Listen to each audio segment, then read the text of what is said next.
A Volusia County man frantically waved down a deputy after he says this woman attacked him with a hatchet.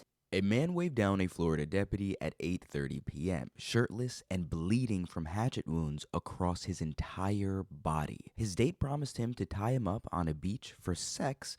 Instead, she and her boyfriend tried to kill him. On October 30th, 2024, in Florida, a unnamed man had been chatting with an 18-year-old Elena Cagle, who made him an offer he just simply couldn't refuse. Meet her at the beach, let her tie him up, and they'd have sex underneath the stars. Risky, maybe, but the man actually agreed. Now that evening, Cagle picked them up and they both drove down to the beach, and they walked down the sand together over the sunset and everything was perfect. But what the man didn't know was that Cagle's 24-year-old boyfriend, Wayne Streeter, was already there, waiting in the darkness, and he had brought a hatchet. So let's break down what actually happened. So once they reached a scheduled spot on the beach, Cagle pulled out a yellow rope from her bag, but instead of getting close to him, she sat about 5 feet away. Now the man did notice this immediately and felt something was just wrong.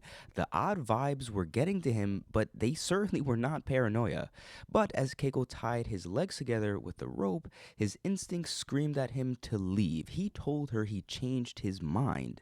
However, at that moment, that's when he saw a figure emerge from the darkness. And now a man dressed entirely in black was walking straight towards them. The victim began frantically trying to untie himself, but Cagle lunged at him. He fought her off and managed to get the rope loose, then started running. However, unfortunately, the man dressed all in black, Wayne Streeter, chased after him. Streeter tackled the victim to the sand and wrapped his hands around the victim's throat, choking him until he could barely breathe. Then Cagle caught up. She started punching him in the face, but the punches were not the worst part. According to the arrest report, the victim looked up and saw Cagle holding what appeared to be a hatchet. She began striking him all over his body. His legs, his abdomen, his back, multiple blows with a hatchet as Streeter held him down and choked him.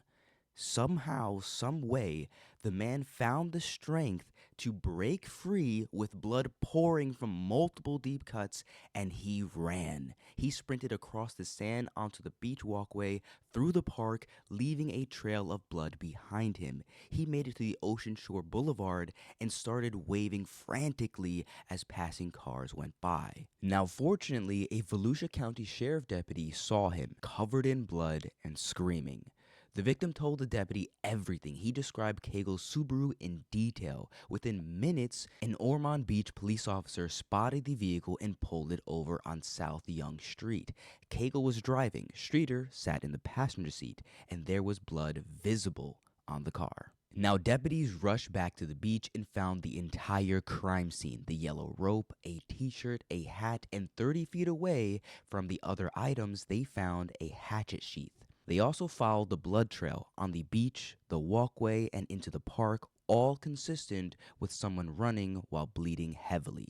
Now, at the hospital, doctors treated the victim's injuries: small cuts on his left shin and kneecap, multiple long cuts across his abdomen, deep incisions on his right knee and shin, and a particularly deep cut on the upper part of his back. Alright, I'm sorry to jump in here for a second, but I feel like you guys are now getting a taste of what I felt when I first started researching this story. This is one of the most heinous and I don't even know.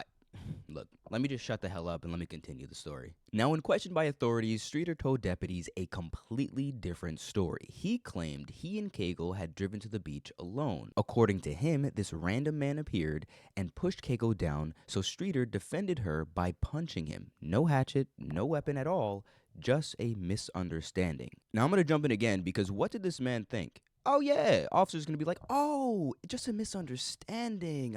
We're just gonna ignore all the blood, the hatchet wounds, the hatchet sheath, Anyways, later on, while sitting in a patrol car, Streeter let something slip. He admitted he had tried to choke the victim, and his exact words were he did it for her. Now, at this point, Cagle didn't say a word. She immediately requested a lawyer and refused to speak with deputies. I wonder why. Now, here's what makes things absolutely insane. This was clearly a setup from the beginning. Cagle lured this man to an isolated beach with promises of kinky sex. Streeter was already waiting there, dressed in all black, hiding in the darkness. They brought the rope to immobilize him, a hatchet to attack him. Now, this wasn't some sort of date gone wrong. This was absolutely planned from the beginning. However, the question investigators couldn't definitely answer was this a attempted murder, or did they plan just to rob him? Now, the victim's backpack was in their car, but there wasn't any public information on what was inside if anything was taken. Now, both Angela Craig and Wayne Streeter were arrested and charged with aggravated battery with a deadly weapon. They each posted a $5,000 bond and were released the very next day. Now, I'm going to stop it there because how? How is that possible? They just attempted to murder a man with a hatchet. They tied him up on a beach, and they're out? $5,000 and a day later? Now, the worst part is that their court date was scheduled for November 26th, 2024. But as of now, there are no public updates on whether they were tried or even convicted. Now, the good news is, though, the victim absolutely survived, but only because he managed to fight off two attackers, one wielding a hatchet while tied up and being choked. Now, this case became known as the Hatchet Beach Date, a nightmare that started with a text message and ended with a man running for his life on a Florida beach. It's a reminder that meeting strangers in an isolated place, no matter how attractive the offer, can turn deadly in a matter of seconds. And it's also a valuable lesson to learn that you may not want to go down to Florida. I don't know what's in the water down there, but something's going on. I couldn't tell you, but I really appreciate you staying this far down into the video. Again, leave your thoughts down in the comments. I want to know what you think about this insane story, and also put some other stories down in the comments too if you want me to cover them. I'm more than happy to go over cases that not even I know about. I'm looking forward to hearing from you guys. Have a good one.